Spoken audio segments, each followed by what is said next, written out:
السلام علیکم ورحمۃ اللہ۔ ترجمہ تفسیر القرآن الکریم، سبق نمبر 1092، سورۃ الصافات، آیت 100 تا 106، پارہ نمبر 23۔ اعوذ باللہ من الشیطان الرجیم، ربی ھب لی من الصالحین فبشرناہ بغلام حلیم فلما بلغ معہ السعی قال یا بنی انی ارى فی المنام انی اذبحک فانظر ماذا ترى قال یا ابت افعل ما تؤمر ستجدنی ان شاء اللہ من الصابرین فلما اسلما وتلہ للجبین ونادیناہ ان یا ابراہیم قد صدقت الرؤیا انا کذالک نجزی المحسنین ان ھذا لہو البلاء المبین۔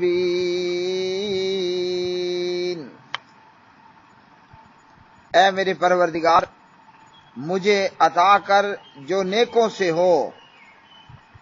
تو ہم نے اسے ایک بہت بردبار لڑکے کی بشارت دی۔ پھر جب وہ اس کے ساتھ دوڑ دھوپ کی عمر کو پہنچ گیا تو اس نے کہا، اے میرے چھوٹے بیٹے، بلا شبہ میں خواب میں دیکھتا ہوں کہ میں تجھے ذبح کر رہا ہوں، تو تو دیکھ تو کیا خیال کرتا ہے۔ اس نے کہا، اے میرے باپ، تجھے جو حکم دیا جا رہا ہے کر گزر، اگر اللہ نے چاہا تو ضرور مجھے صبر کرنے والوں میں سے پائے گا۔ تو جب دونوں نے حکم مان لیا اور اس نے اسے پیشانی کی ایک جانب پر گرا دیا، اور ہم نے اسے آواز دی کہ اے ابراہیم، یقیناً تو نے خواب سچا کر دکھایا، بے شک ہم نیکی کرنے والوں کو اسی طرح جزا دیتے ہیں، بے شک یہی تو یقیناً کھلی آزمائش ہے۔ ربی، اے میرے رب، حبلی، تو عطا کر مجھے من الصالحین، صالحین میں سے۔ فبشرناہ، پھر ہم نے خوشخبری دی اس کو، بغلام حلیم، ایک بردبار لڑکے کی۔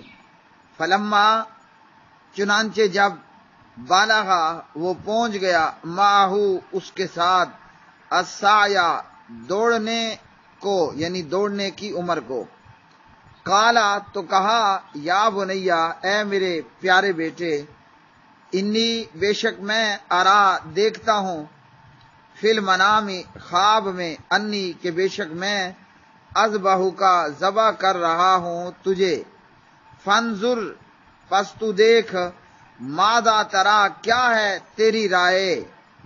قالا، اس نے کہا، یا ابتی، اے میرے ابا جان، افعل، آپ کر گزریے، ماں، جو تؤمر، آپ کو حکم دیا جاتا ہے، ستجدنی، یقیناً آپ پائیں گے مجھے، ان، اگر، شاء اللہ، اللہ نے چاہا، من الصابرین، صبر کرنے والوں میں سے۔ فلما، پھر جب، اسلما، وہ دونوں مطیع ہو گئے، وتلہ، اور اس نے لٹا دیا اس کو، للجبین، کروٹ کے بل، ونادیناہ، اور ہم نے پکارا اسے، ان، کہ، یا ابراہیم، اے ابراہیم، قد، تحقیق، صدقتا، تو نے سچ کر دکھایا، الرؤیا، خواب، انا بے شک ہم کذالکا اسی طرح نجزی بدلہ دیتے ہیں المحسنین نیکی کرنے والوں کو. انا بلا شبہ ہذا یہ لہوا البتہ یہی ہے البلاء آزمائش المبین صریح. پیارے بھائیوں اور میری بہنوں، سورۃ الصافات کی آیات بینات حضرت ابراہیم علیہ السلام ہجرت کر لیتے ہیں اور اپنی کافر اور مشرک قوم کو چھوڑ دیتے ہیں اور اپنے باپ کو بھی چھوڑ کر چل دیتے ہیں. اپنے ملک سے جناب ابراہیم علیہ السلام برکت والی زمین ملک شام سیریا کی طرف ہجرت کر کے آ جاتے ہیں. ابراہیم علیہ السلام کے ساتھ دو ہی لوگ ہیں، ایک جناب ابراہیم علیہ السلام کا بھتیجا لوط جو ایمان لے آیا، اور ایک جناب ابراہیم علیہ السلام کی بیوی. تو یہ تین لوگ ہجرت کرتے ہیں. ابراہیم علیہ السلام اللہ سبحانہ و تعالیٰ سے دعا کرتے ہیں کہ یا باری تعالیٰ تو مجھے نیک لڑکا عطا فرما، نیک بیٹا عطا فرما. اب ہجرت چونکہ کر لی، اپنی قوم کو اور اپنی امت کو چھوڑ دیا، اپنے باپ کو بھی چھوڑ دیا، گھر بار بھی چھوڑ دیا، اجنبی ملک ہے، اجنبی شہر ہے. تو ابراہیم علیہ السلام اللہ سبحانہ و تعالیٰ سے دعا کرتے ہیں کہ ان قربانیوں کے بدلے مجھے نیک اولاد عطا فرما جو میری مددگار بھی ہو اور میرے لیے غمخوار بھی ہو. تو اللہ سبحانہ و تعالیٰ نے ابراہیم علیہ السلام کی دعا کو قبول فرما لیا، اور بڑھاپے کی عمر میں جناب ابراہیم علیہ السلام کو اللہ سبحانہ و تعالیٰ نے ایک بیٹے کی خوشخبری دی اور فرمایا کہ وہ ہوگا بھی بڑا بردبار، بڑا حوصلے والا ہوگا، بڑی برداشت کرنے والا ہوگا، بڑے صبر و استقلال کرنے والا ہوگا. اللہ وحدہ لا شریک نے اپنے حبیب اور اپنے محبوب جناب حضرت ابراہیم صلی اللہ علیہ وسلم کی دعا کو قبول فرما لیا. اب جناب حضرت اسماعیل اور اسماعیل علیہ السلام ابراہیم علیہ السلام پر ایک اور آزمائش آئی کہ اللہ نے اپنے خلیل کو حکم دیا کہ انہیں آپ ایسی وادی کے اندر چھوڑ دیں جہاں پر کوئی سبزہ موجود نہ ہو. ابراہیم علیہ السلام کو جب اللہ کا یہ حکم ہوا تو وادی غیر ذی زرع مکہ کے اندر بیت اللہ کے قریب حضرت ابراہیم نے اسماعیل کو اور اسماعیل کو چھوڑا، جہاں نہ پانی تھا، نہ کوئی سبزہ تھا، نہ کوئی چارہ تھا، نہ چرند نہ پرند، نہ کھانے کو کچھ نہ پینے کو کچھ. بہرحال اس امتحان کے اندر بھی ابراہیم علیہ السلام کامیاب ہوئے.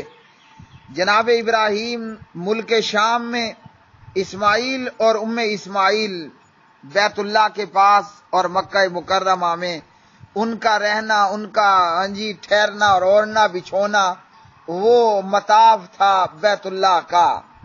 لیکن ابراہیم علیہ السلام وقتاً فوقتاً اسماعیل اور اسماعیل کی خبر گیری کے لیے شام سے مکہ تشریف لایا کرتے تھے.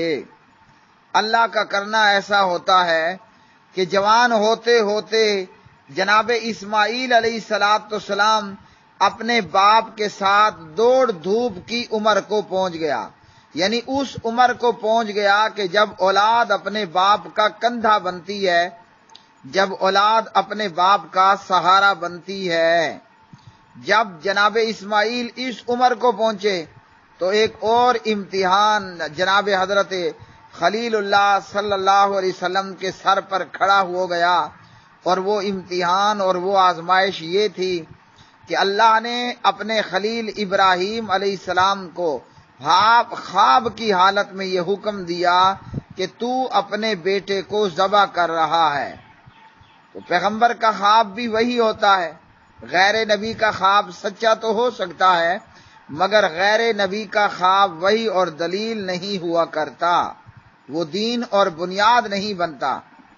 پیغمبروں، رسولوں اور نبیوں کا خواب علیہ السلام وہ باقاعدہ وہی ہوتی ہے، اللہ کی طرف سے بحالت خواب بھی پیغمبروں کو حکم دیا جاتا ہے۔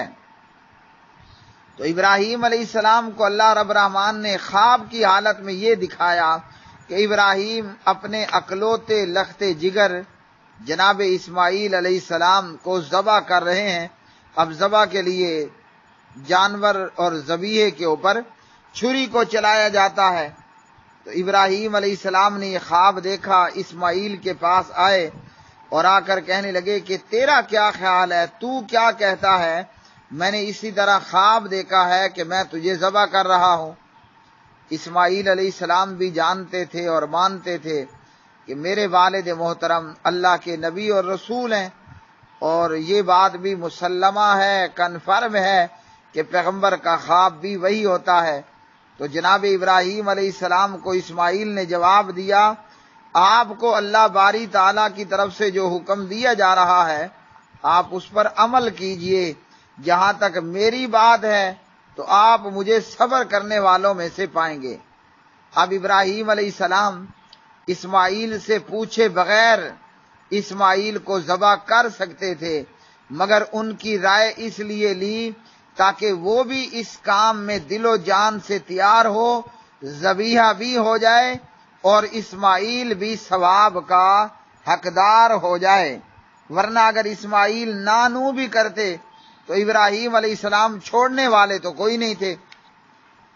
اللہ سبحانہ و تعالیٰ فرماتے ہیں جب باپ اور بیٹا دونوں نے حکم مان لیا، باپ ذبح کرنے کے لیے تیار ہے، بیٹا ذبیحہ بننے ذبح ہونے کے لیے تیار ہے، ہاں جی، دونوں نے اللہ کا حکم مان لیا، تو اللہ کے خلیل ابراہیم نے اپنے لخت جگر اور اپنی اکلوتی اولاد جناب اسماعیل علیہ السلام کو ایک کروٹ لٹا دیا، ہاں جی، پیشانی کی ایک جانب لٹا دیا۔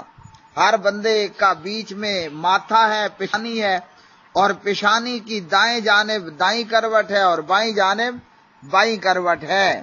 تو ابراہیم نے اسماعیل کو پیشانی ماتھے کی ایک جانب پر گرا دیا۔ اب اس کے بعد کیا ہوتا ہے؟ وہی ہوتا ہے جو ہوتا ہے، اور وہی ہوا جو کیا جاتا ہے کہ ذبیحے پر چھری چلائی جاتی ہے۔ اور اللہ رب الرحمن نے اس موقع پر جناب ابراہیم کو آواز دی کہ اے ابراہیم بس اب رک جا، ہاں جی، جو تو نے خواب دیکھا اور جو تجھے خواب میں حکم دیا گیا کہ تو اسماعیل کو ذبح کر رہا ہے تو نے اپنا یہ کام کر دیا۔ ذبح کرنے کے لیے جانور کو لٹایا جاتا ہے، چھری کو چلایا جاتا ہے۔ اللہ تعالیٰ نے فرمایا کہ ابراہیم تو نے اپنا خواب سچ کر دیا ہے، ہم نیکی کرنے والوں کو اسی طرح بدلہ دیتے ہیں۔ اور فرمایا کہ بے شک یہی تو کھلی آزمائش ہے، نہ اسماعیل کو ذبیحہ بنانا مقصود تھا، نہ تجھے ذبح کرنا تیرے ہاتھوں ذبح کروانا نہ مقصود تھا، امتحان تھا کہ باپ بیٹا اطاعت کرتے ہیں یا نافرمان ہوتے ہیں۔ سبحان اللہ، اتنی اطاعت اور فرما برداری ہاں جی وہ ملائکہ کے اندر بھی نہیں ہوگی، کیونکہ انہیں نافرمانی کا اختیار ہی نہیں ہے۔ آدم علیہ السلام کی اولاد کو اللہ نے اور آدم کو نافرمانی اور فرما برداری دونوں کا اختیار دیا، ملائکہ کے اندر نافرمانی کرنے کا پرزہ ہی نہیں رکھا گیا۔ تو ابراہیم علیہ السلام نے اور اسماعیل علیہ السلام نے وہ کر دکھایا کہ جبریل سمیت ملائکہ بھی ششدر رہ گئے، حیران رہ گئے کہ واہ ابراہیم اور واہ اسماعیل۔ اللہ سبحانہ و تعالیٰ نے فرمایا کہ تو نے اپنا خواب سچ کر دکھایا۔ خواب کیا تھا؟ کہ میں تجھے ذبح کر رہا ہوں۔ تو وہ ذبح کرنے کا سارا عمل اور سارا معاملہ ابراہیم اور اسماعیل نے کر دکھایا۔ باپ بھی اللہ کی بارگاہ میں سرخ رو اور کامیاب ہو گیا، اور بیٹا بھی اللہ کی بارگاہ عزت و جلال میں کامیاب اور سرخ رو ہو گیا۔ اور جو اللہ کے حکموں کو پورا کرنے والے بن جائیں اللہ سبحانہ و تعالیٰ پھر انہیں بہترین بدلہ عطا فرماتے ہیں۔ فرمایا اسماعیل کو ذبح کروانا مقصود نہیں تھا، یہ تو امتحان تھا اور آزمائش تھی، جس کے اندر اسماعیل بھی کامیاب ہوا اور ابراہیم بھی کامیاب ہوا علیہم الصلاۃ والسلام صلی اللہ تعالی علیہ وسلم۔ وآخر دعوانا ان الحمد للہ رب العالمین۔